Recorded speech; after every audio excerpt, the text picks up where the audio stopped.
महाभारत हिंदुओं का ही नहीं, समस्त मानव जाति का ग्रंथ है। इससे प्रत्येक मानव को एक अच्छी शिक्षा और मार्ग मिल सकता है। प्रत्येक मनुष्य को इसे पढ़ना चाहिए। महाभारत में जीवन से जुड़ा ऐसा कोई सा भी विषय नहीं है जिसका वर्णन न किया गया हो और जिसमें जीवन का कोई समाधान न होगा। महाभारत में देश, धर्म, न्याय, राजनीति, समाज, योग, युद्ध, परिवार, ज्ञान, विज्ञान, अध्यात्म, तकनीकी आदि समस्या विषयों का वर्णन मिलेगा। वर्तमान युग में महाभारत के एक प्रसंग से आज का मानव कुछ सीख ले सकता है।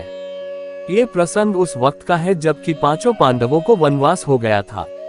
वनवास जाने से पूर्व पांडवों ने भगवान श्री कृष्ण से कहा, हे श्री कृष्ण, अभी ये द्वापर का अंतकाल चल रहा है, आप हमें बताएं कि आने वाले कलियुग में कलिकाल की चाल या गति क्या होगी, कैसी होगी।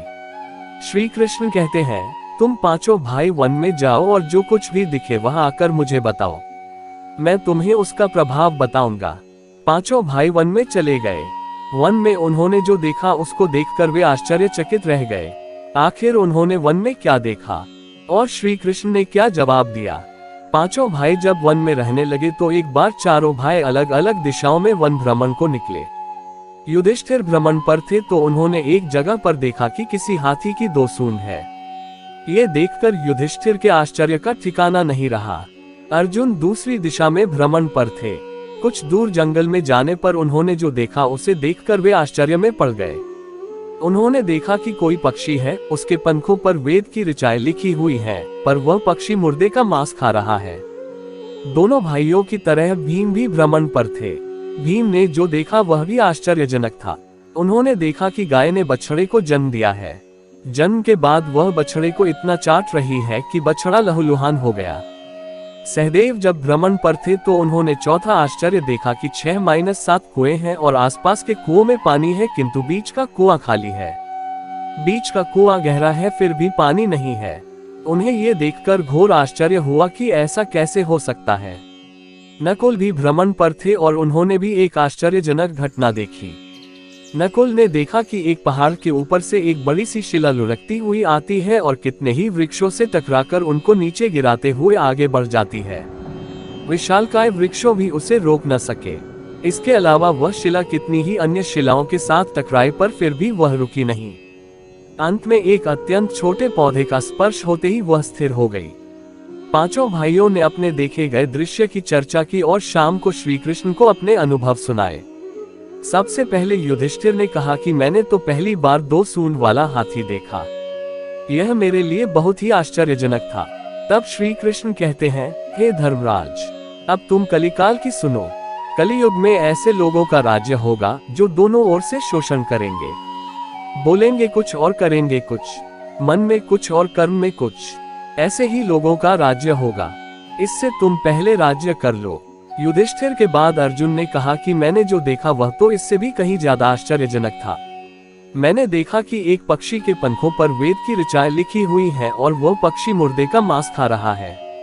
तब श्री कृष्ण कहते हैं, इसी प्रकार कलियुग में ऐसे लोग रहेंगे जो बड़े ज्ञानी और ध्यानी कहलाएंगे। वे ज्ञान की चर्चा तो करेंगे लेकिन उनके आचरण राक्षसी होंगे। बड़े पंडित और विद्वान कहलाएंगे किंतु वे यही देखते रहेंगे कि कौन सा मनुष्य मरे और हमारे नाम से संपत्ति कर जाए। हे अर्जुन, संस्था के व्यक्ति विचारेंगे कि कौन सा मनुष्य मरे और संस्था हमारे नाम से हो जाए।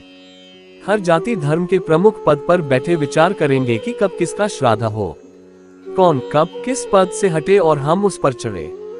चाहे कितने भी बड़े लोग होंगे किंतु उनकी दृष्टि तो धन और पद के ऊपर ही रहेगी। ऐसे लोगों की बहुतायत होगी, कोई कोई विरला ही संत पुरुष होगा। अर्जुन के सवाल के जवाब के बाद भीम ने अपना अनुभव सुनाया। भीम ने कहा कि मैंने देखा कि गाय अपने बछड़े को इतना चाटती है कि बछड़ा लहूलुहान हो जाता है। तब श्री कृष्ण कहते हैं, कलियुग का मनुष्य शिशुपाल हो जाएगा। कलियुग में बालकों के लिए ममता के कारण इतना करेगा कि उन्हें अपने विकास का अवसर ही नहीं मिलेगा।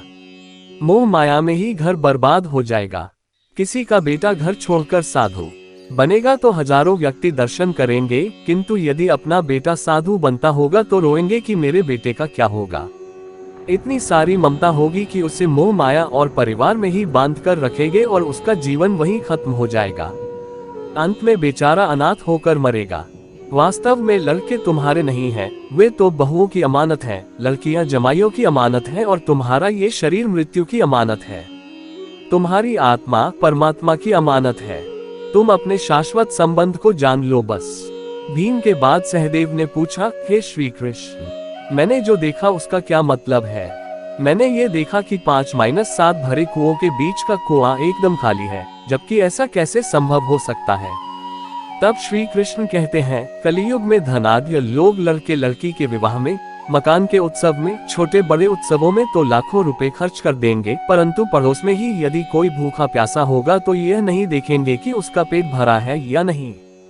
उनका अपना ही सगा भूख से मर जाएगा और वे देखते रहेंगे। दूसरी ओर मौज, मदिरा, मांस भक्षण, सुंदरता और व्यसन में पैसे उड़ा देंगे, किंतु किसी के 2 आंसू पोंछने में उनकी रुचि न होगी।